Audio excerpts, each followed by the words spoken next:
살아가다 보면 유독 가까이 하고 싶은 사람이 있습니다. 그 사람에게 사람을 끌어당기는 힘이 있는 것인데 우리는 그것을 이제 매력이라고 하죠. 그래서 저 사람은 참 매력적이다 라고 하기도 하고 저 사람은 참 매력이 없어 라고 이렇게 표현을 하기도 합니다. 성도님들은 어떠신가요? 매력적인 사람이신가요? 어디에 사람들을 만났을 때 그곳에서 환영을 받고 또 가까이 하고 싶어하고 함께 하고 싶어하는 사람들이신가요?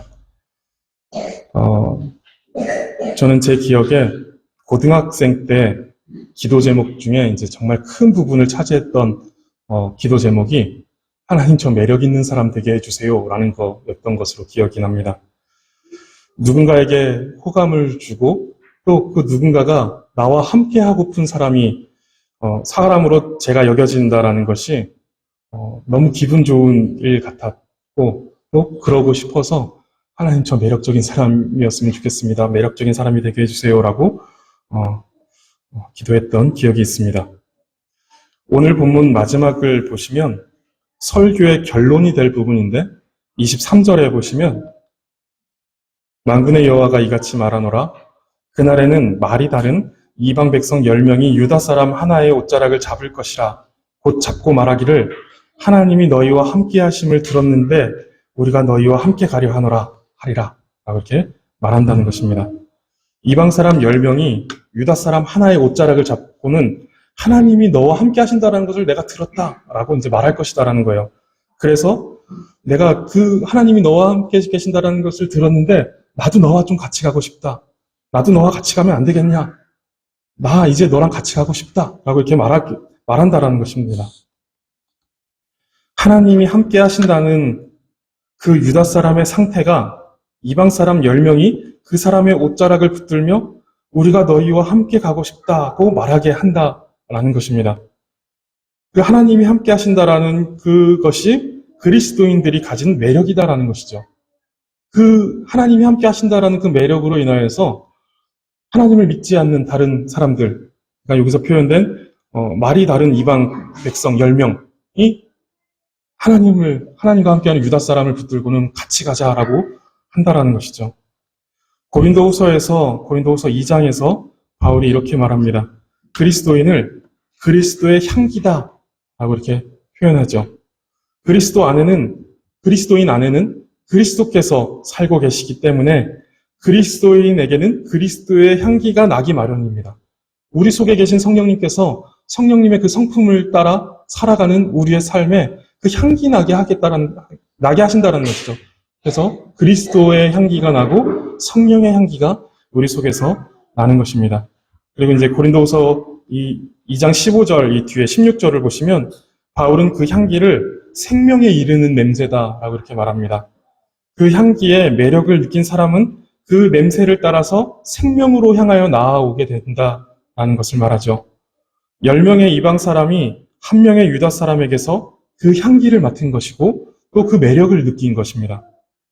그리고 10명의 이방 사람이 맡은 향기 그리고 느낀 그 매력이라는 것은 하나님이 너희와 함께 하신다라는 것입니다. 하나님이 너희 속에 계신 것을 보니 나도 너희와 함께 가고 싶다라고 느끼게 되었다라는 것이죠. 결론부터 말씀을 드렸는데 성도님들 우리는 이렇게 하나님이 우리와 함께 하신다라는 그 이유로 그것으로서 사람들이 우리를 보면서 저 사람에게 뭔가 있다라는 걸 느끼게 하는 삶을 살아야죠. 하나님이 함께 하시는데 그 사람들이 딱히 저게 하나님으로 인함인가를 모른다 할지라도 저 사람에게 뭔가 있는데 저 사람은 뭔가 다른데 저 사람을 따라서 살고 싶다. 저 사람이 어디로 가는지 한번 나도 따라가 보고 싶다. 저 사람이 어떻게 살아가는지 나도 저렇게 한번 살아가고 싶다라는 그런 매력을 풍길 수 있는 사람들이 되어야 한다라는 것입니다. 그래서 이제 결론부터 말씀드렸지만 이제 본문을 보면서 그 맥락을 또 함께 살펴보면 좋을 것 같습니다. 오늘 본문은 7장에서 지난주 설교였죠. 베델 사람들이 제사장과 선지자들을 찾아와서 질문을 하죠. 7장 3절에 보시면 질문을 하는데 그 질문에 대한 답이 계속해서 이어지고 있는 것입니다. 내가 여러 해 동안 행한 대로 5월 중에 울며 근신하리이까? 라고 이렇게 질문을 했죠. 유다 백성들은 예루살렘 성벽이 무너졌던 그 파괴되었던 4월과 성전이 파괴된 5월, 그리고 유다 총독 그달리아가 암살된 7월, 그리고 바벨론에 포위되어 굶주림이 시작되었던 10월에 금식을 행하고 있었습니다. 그렇게 70년간의 포로 생활 중에 계속해서 슬픔 가운데 금식하고 있었는데 이제 다시 고국으로 돌아오기도 했고 그 무너졌던 성전이 다시 차근차근 재건되어져 가고 있으니 이 금식을 계속해야 하는 것인지에 대해서 물어보고자 지금 예루살렘으로 와서 선지자와 제사장들에게 묻고 있는 것이죠. 그런데 하나님은 이들이 금식하며 슬퍼하게 되었던 이유에 대해서 말씀하시는 것으로 그 이유에 대해서 말씀하시면서 그 대답을 시작하십니다. 7장 9절부터 보시면 너희는 진실한 재판을 행하며 서로 인애와 긍휼을 베풀며 과부와 고아와 나그네와 궁핍한 자를 압제하지 말며 서로 해하려고 마음에 도모하지 말라 하였으나 그들이 듣기를 싫어하여 등을 돌리며 듣지 아니하려고 귀를 막으며 그 마음을 금강석 같게 하여 율법과 만군의 여호와가 그의 영으로 옛 선지자들을 통하여 전한 말을 듣지 아니하므로 그 진노가 만군의 여호와께로부터 나왔도다 라고 이렇게 말씀합니다. 다시 말해서 너희가 공의를 바르게 시행하지 않았기 때문에 큰 진노가 하나님께로부터 와서 바벨론에 의해 나라가 멸망하였고 그래서 너희가 금식한 것이 아니냐라고 이렇게 말씀하시는 것이죠. 공의를 행하지 않았기 때문에 하나님께서 진노하셨고 그 진노로 말미암아 나라가 멸망하였고 나라가 멸망한 것 때문에 너희가 금식하고 있는 것이 아니냐라고 이렇게 말씀하시는 것이죠. 그래서 무슨 말을 하시는 거냐 하면 그래서 지금 너희는 조상들과 다르냐? 금식을 언제까지 해야 됩니까? 라고 이렇게 이제 계속 해야 됩니까? 이렇게 물었을 때 그래서 지금 너희는 조상들과 다르냐? 너희는 조상들과 다르게 공의를 행하고 있느냐? 라고 이렇게 되묻고 계시는 것입니다.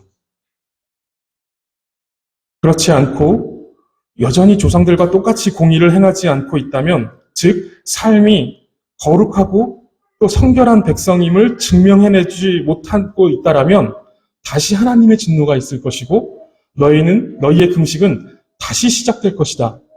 그러니까 너희가 지금 금식 언제까지 할 거냐 해야 되냐라고 이렇게 묻고 있는데 너희는 지금 너희 조상들과 다르게 행하고 있느냐, 공의를 행하고 있느냐라고 이렇게 되물으시고 있는 것이죠. 금식을 언제까지 하느냐가 중요한 것이 아니라 지금 너희가 조상들과 다르게 공의를 행하고 있다라고 한다면 금식을 하지 않아도 되지만 그러나 너희가 그들과 다르지 않다라면 금식은 곧 다시 시작하게 될 것이다 라고 말씀하시는 것이죠. 금식을 하고 말고는 본질이 아니라 본질은 공의를 행하는 참된 삶, 참된 경건의 회복이기 때문에 그렇습니다. 8장은 이 질문에 대한 하나님의 답이 계속 이어지고 있습니다. 7장은 바벨론 포로로 잡혀가기 이전 세대의 잘못과 그에 대한 징벌을 회고하는 것에 초점을 두고 있었다라면 8장은 이제 징벌의 70년이 끝나고 고국으로 돌아와 성전을 다시 짓고 새롭게 시작하려는 세대에게 하나님의 말씀을 잘 듣고 순종하면 너희가 미래에 이러한 복을 받게 될 것이다. 그 회복에 대한 내용에 초점을 맞추고 있는 것입니다. 2절에서 하나님께서 이렇게 말씀하십니다. 만군의 여호와가 이같이 말하노라. 내가 시온을 위하여 크게 질투하며 그를 위하여 크게 분노함으로 질투하노라.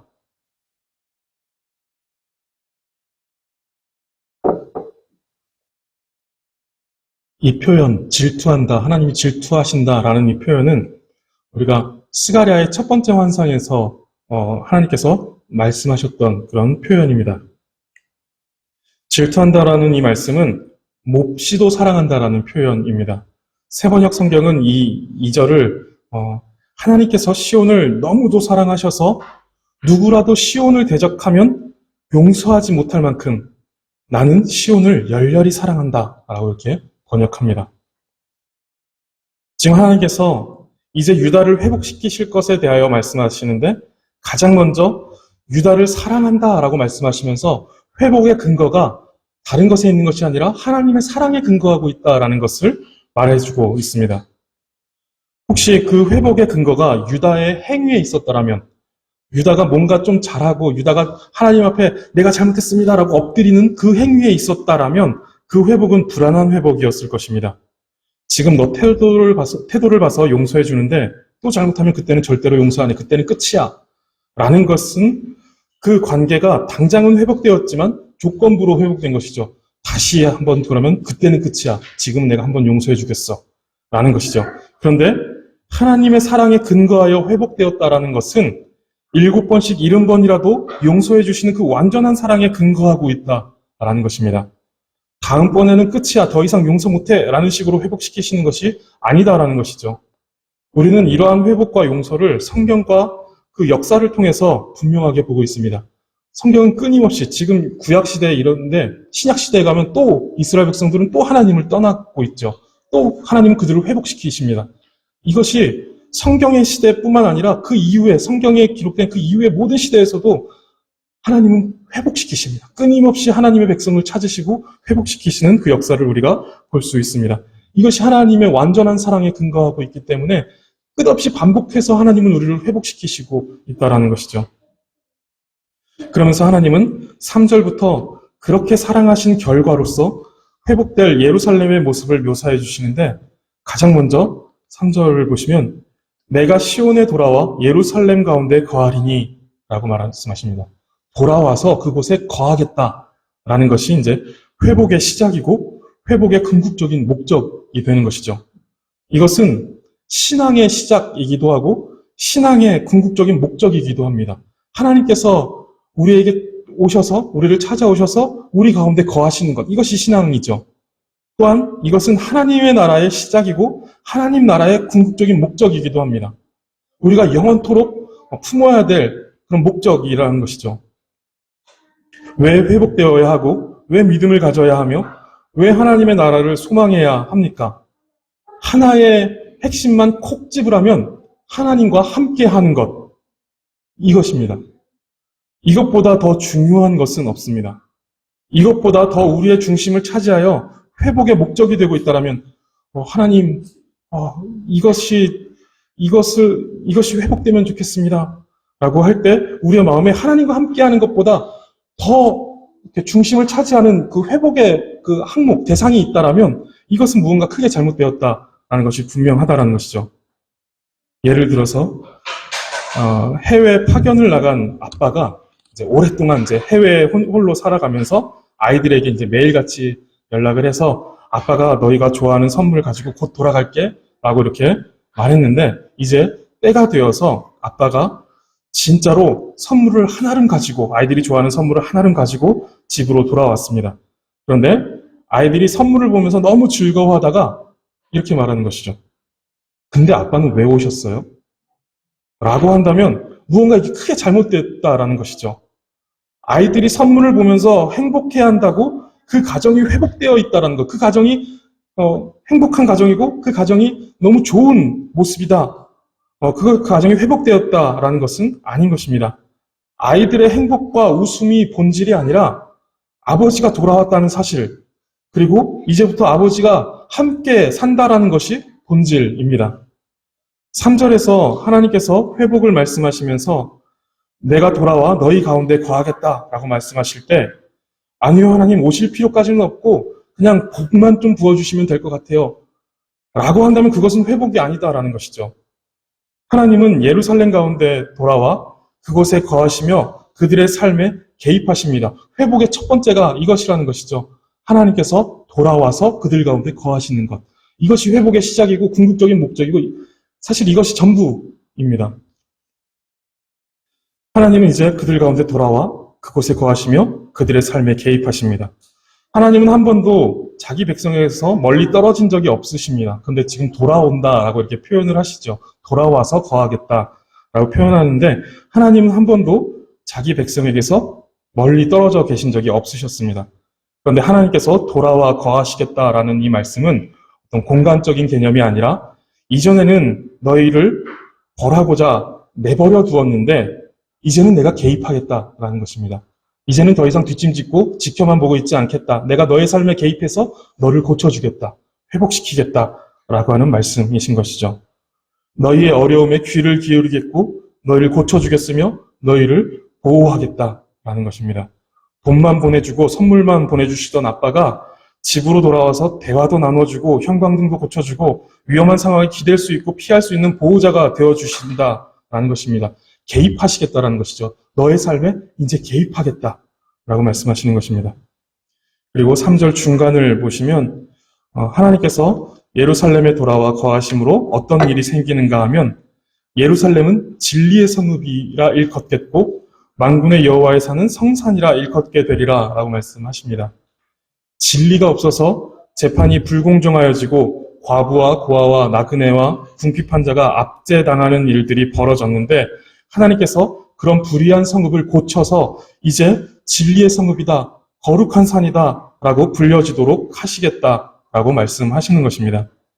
그래서 회복된 예루살렘은 4절과 5절을 보시면 만군의 여호와가 이같이 말하노라. 예루살렘 길거리에 늙은 남자들과 늙은 여자들이 다시 앉을 것이라. 다 나이가 많으므로 저마다 손에 지팡이를 잡을 것이요. 그 성읍 거리에 소년과 소녀들이 가득하여 거기에서 뛰놀리라. 라고 말씀합니다. 이것이 회복된 예루살렘의 상태, 회복된 예루살렘의 모습이다라는 것이죠. 가장 약한 사람들이 가장 노출된 그 장소에서 아무런 위험이나 위협을 당하지 않는 평화로운 상태를 말합니다. 지금 성벽이 없는 예루살렘은 외부의 적들로부터 공격을 받을지도 모른다라는 그 긴장감이 항상 가지고 있는 상황이었습니다. 그런데 우리가 세 번째 환상에서 본 것처럼 하나님께서 친히 불로 둘러싼 성곽이 되어주시겠다라고 말씀하셨죠. 그렇듯이 완전한 보호 가운데 평화의 날을 주시겠다. 하나님께서 친히 불로 된 성곽이 되어서 보호하시는 그 날이 올 것이다라는 것이죠. 그러한 회복을 지금 이스라엘에게 주시겠다라고 말씀하시는 것입니다. 6절에서 이 일이 백성들의 눈에는 기이한 일이겠지만 내 눈에야 어찌 기이하겠느냐라고 말씀하십니다. 이러한 회복들이 백성들의 눈에는, 사람들의 눈에는 이것이 어떻게 지금 이렇게 회복이 될 수 있습니까? 우리의 상황은 지금 그런 상황이 아닌데 어떻게 이렇게 회복될 수 있습니까? 라고 기이한 일이다, 이것은 불가능하다라고 생각이 될지 모르겠지만 내 눈에 보여질 때 이것이 어찌 기이한 일이겠느냐, 나에게 불가능한 일이겠느냐라고 말씀하시는 것이죠. 그러면서 이제 이어지고 있는 표현이 만군의 여호와의 말이니라 라는 표현입니다. 스가랴서는 만군의 여호와라는 표현을 자주 사용합니다. 총 46번 만군의 여호와라는 표현이 사용되고 있다고 합니다. 근데 그 중에 17번이 이 8장에 기록되고 있습니다. 유독 만군의 여호와라는 표현을 많이 사용하시는 것이죠. 지금 회복에 대한 메시지를 하나님께서 주시면서 유독 만군의 여호와다, 나는 만군의 여호와다라는 표현을 유독 많이 사용하고 계시는 것입니다. 이제 이스라엘을 하나님의 전능하신 능력으로 회복시키시겠다. 이것을 막아설 자가 아무도 없다. 나는 만군의 여호와다라는 것을 이제 드러내고자 하는 표현이 아닌가 생각이 됩니다. 지금 예루살렘과 유다의 형편으로 볼 때 이것이 가능하겠는가라고 생각이 되겠지만, 그래서 내 눈에도 이것이 기이한 일이겠느냐? 기억해라. 나는 만군의 여호와이니라 라고 말씀하시는 것이죠. 성도님들, 우리도 이것을 기억해야 합니다.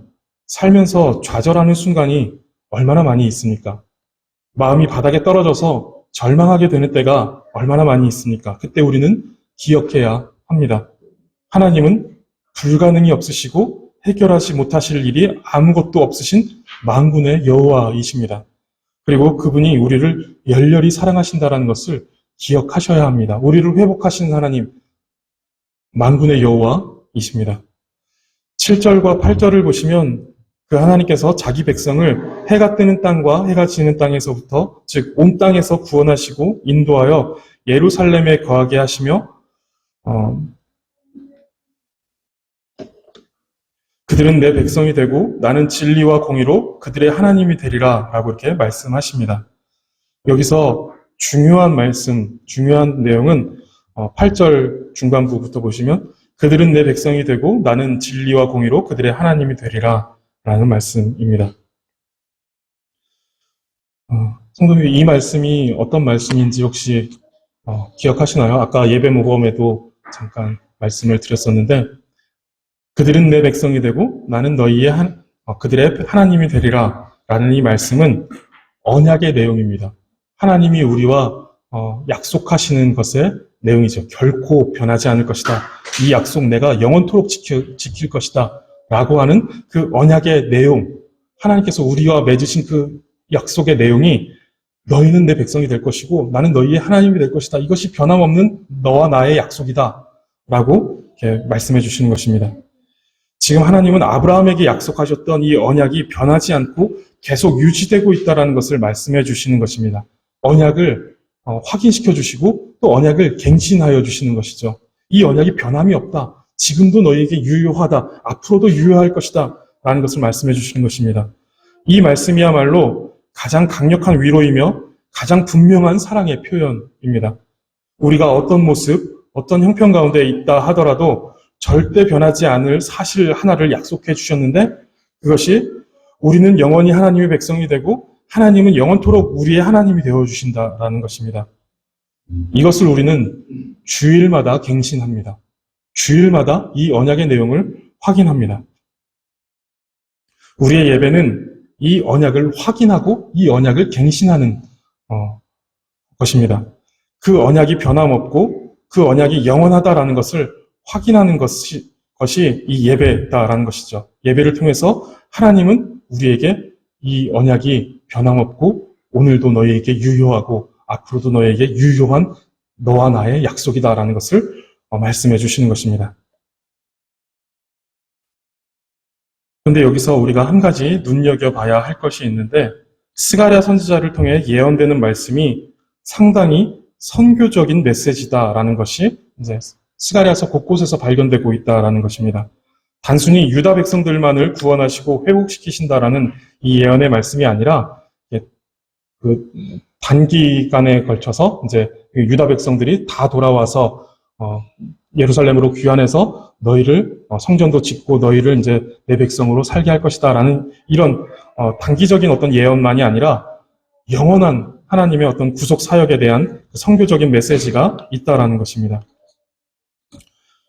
그 회복의 말씀이 유다 백성만이 아니라 열방을 향하여 선포되고 있다라는 것이죠. 7절을 다시 보시면 보라 내가 내 백성을 해가 뜨는 땅과 해가 지는 땅에서부터 구원하여 내고 인도하여다가 예루살렘 가운데 거주하게 하리니 라고 말씀하시는데 단지 아직 귀환하지 않은 이들을 예루살렘으로 데리고 오시겠다라는 것이 아닙니다. 해가 뜨는 땅, 해가 지는 땅은 단순히 동쪽과 서쪽을 가리키는 것이 아닙니다. 이것은 앞으로 이제 9장 이후로 본격적으로 나타나게 될 스가랴서의 내용인데 열방의 구원에 관심을 갖고 계시는 하나님의 선교적 관점에서 이것을 이해할 수 있습니다. 그래서 이 8장 마지막은 9장 이후에 어떤 내용이 이어질지 그 문을 열어주는 그 입구와 같은 역할을 하고 있습니다. 하나님께서 가지고 계신 그 선교적 관심에 대해서 이제 9장 이후부터 스가랴 선지자가 그것을 대언하게 되는데 그것에 대한 이제 시작으로서 하나님께서 보여주고 계시는 것이죠. 하나님께서 열방으로부터 자기 백성을 구원하시고 영적 예루살렘, 하나님의 성읍으로 인도하여 언약 가운데 있게 하시겠다라는 것입니다.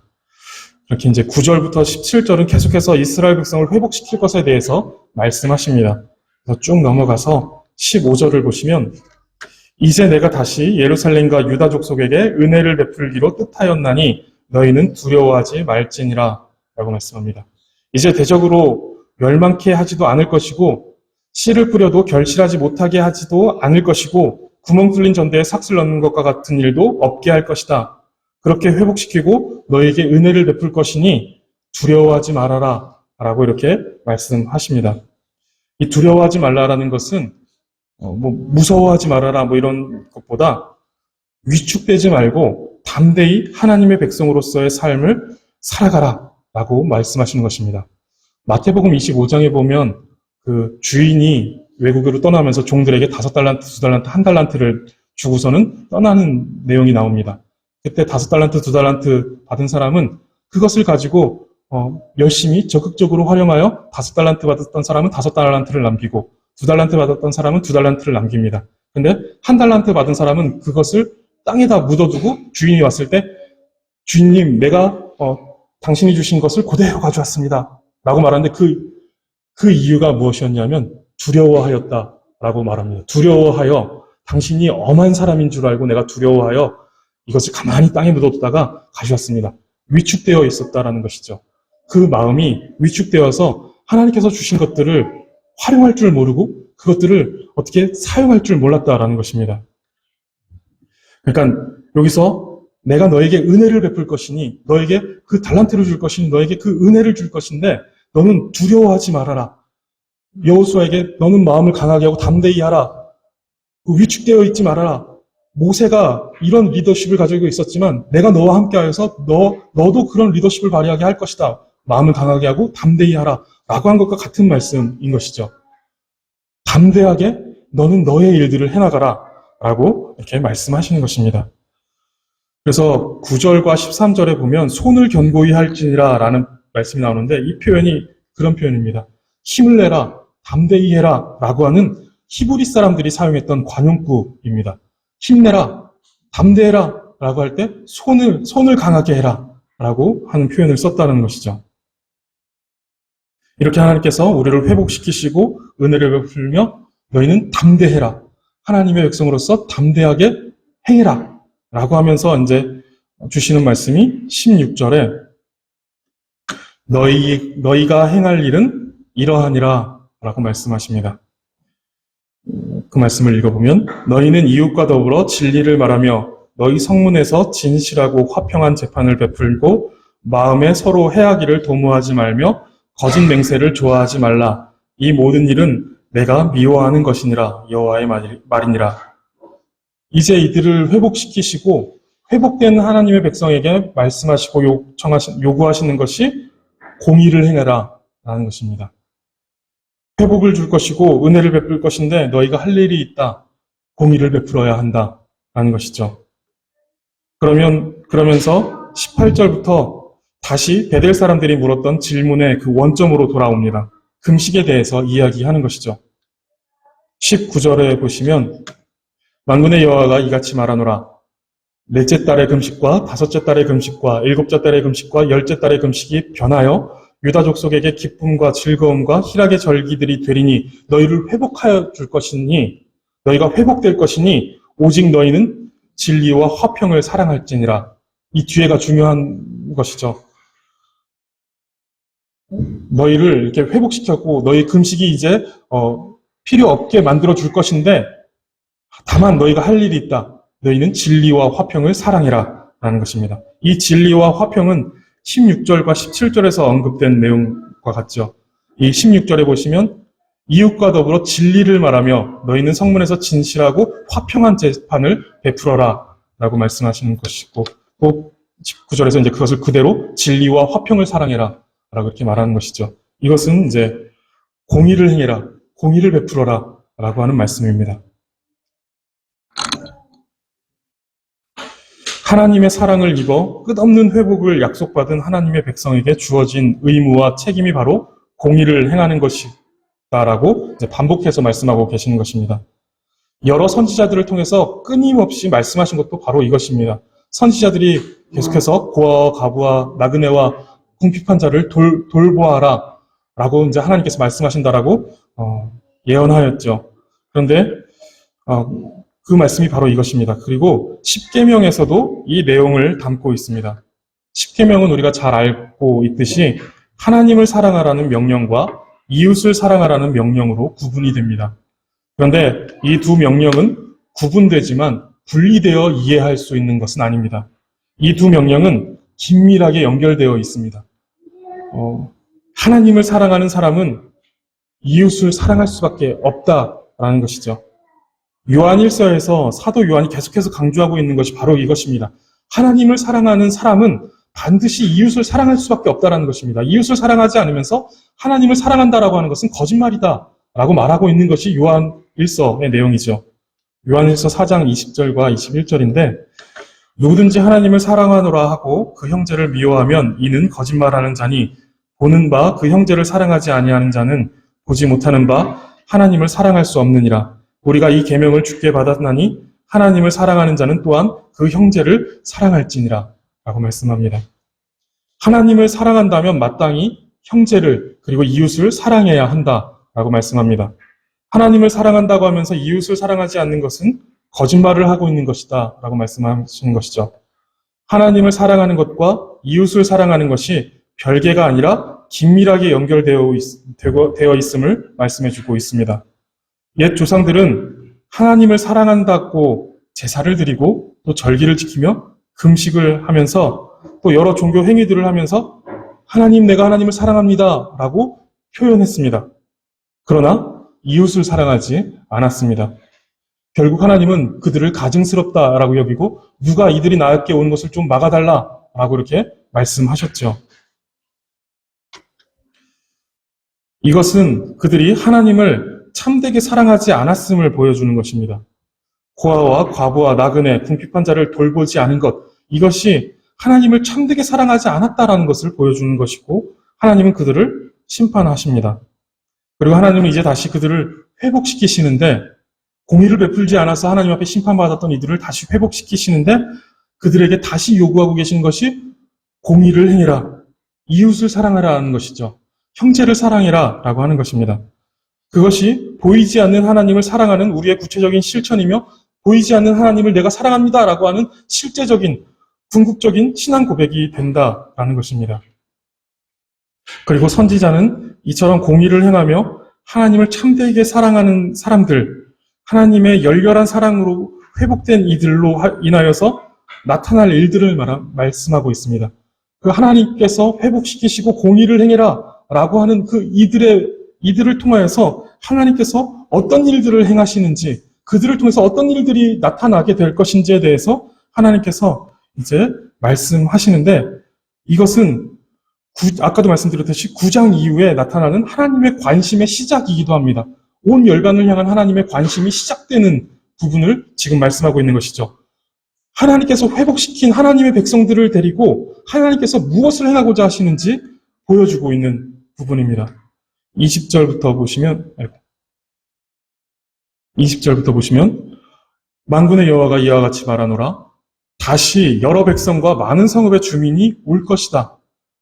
이 말은 이제 열방이 주께로 나아오게 될 것이다 라는 것을 예언하는 것이고, 21절을 보시면 그때 우리가 속히 가서 만군의 여호와를 찾고 여호와께 은혜를 구하자 하면 나도 가겠노라 라고 할 것이다 라는 것입니다. 하나님께서 회복시킨 하나님의 백성이 그러니까 구원받은 하나님의 백성이 저 성읍에 가서 저 믿지 않는 저들에게 가서 우리 여호와를 찾고 여호와께 은혜를 구하자라고 하면 그들이 나도 가겠다라고 하겠다라는 것입니다. 그렇게 22절에 많은 백성과 강대한 나라들이 예루살렘으로 와서 만군의 여호와를 찾고 여호와께 은혜를 구하리라 라고 말씀합니다.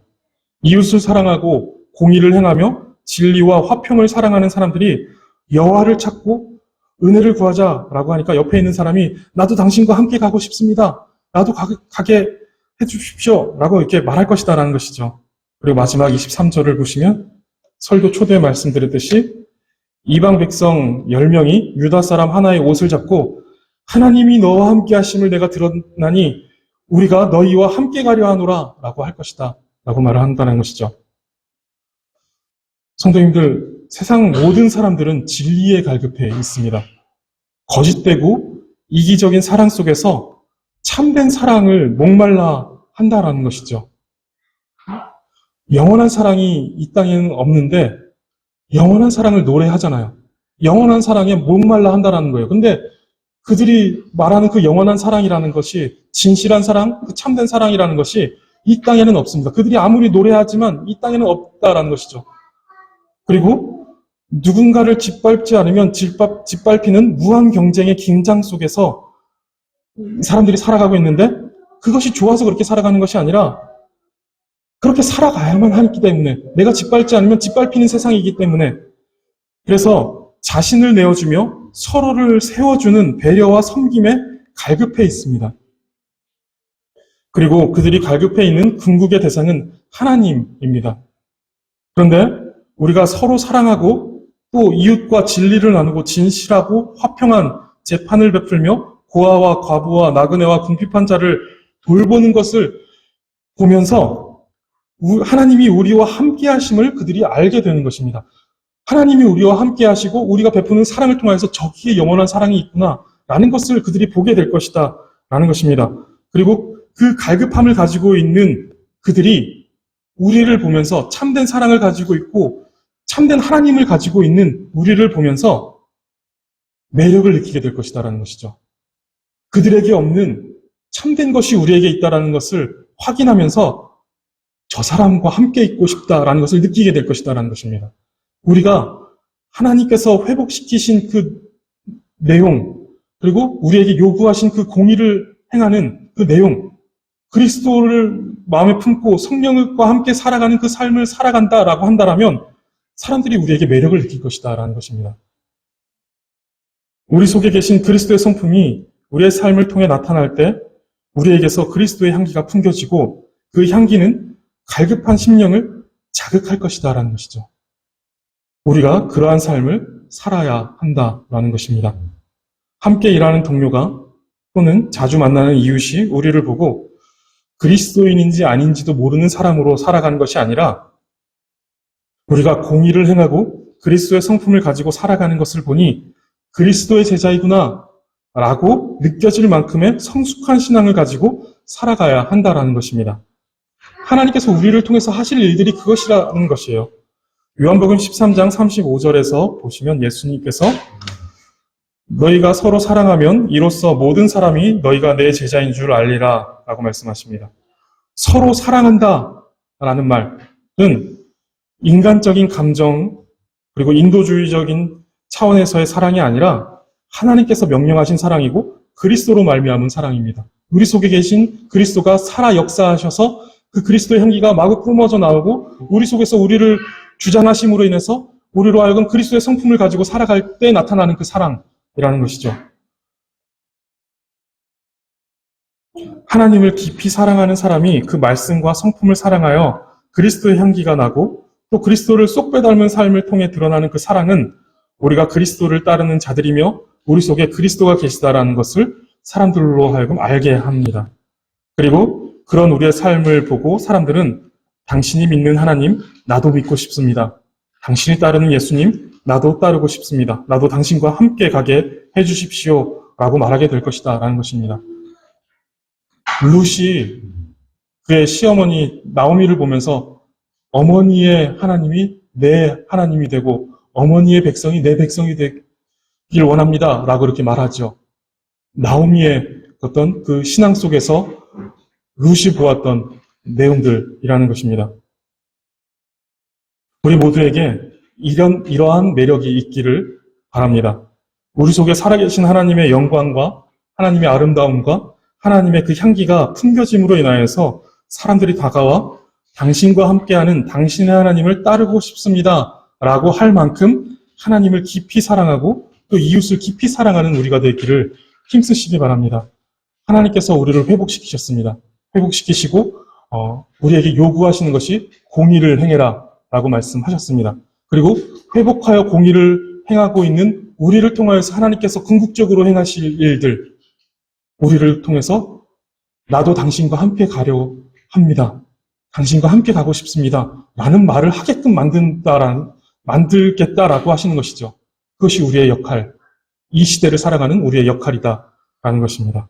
그러한 삶을 살아가시는 성도님들 다 되시기를 바라겠습니다. 기도하겠습니다. 하나님, 본래 사망의 냄새, 죄악의 냄새가 진동하던 우리의 삶을 그리스도의 보혈로 씻어주시고 우리 안에 거하심으로 그리스도의 향기를 풍기는 삶을 살게 하시니 감사합니다. 나비가 꽃의 향기를 맡고 다가오듯이 우리 속에 계신 그리스도로 말미암은 생명의 향기로 인하여서 사람들이 우리와 함께 주 앞으로 나아가는 일들이 많이 나타나게 하여 주시옵소서. 그리고 우리가 구원받고 하나님을 사랑하는 사람들로서 마땅히 이웃을 사랑하고 공의를 행하게 하여 주시옵소서. 이것이 우리의 의무이고 책임임을 알게 하시고 우리가 공의를 행하며 이웃을 사랑하는 것만으로도 얼마나 놀라운 일들이 일어나는지 우리가 경험하게 하여 주시옵소서. 감사드리며 예수 그리스도의 이름으로 기도드립니다. 아멘.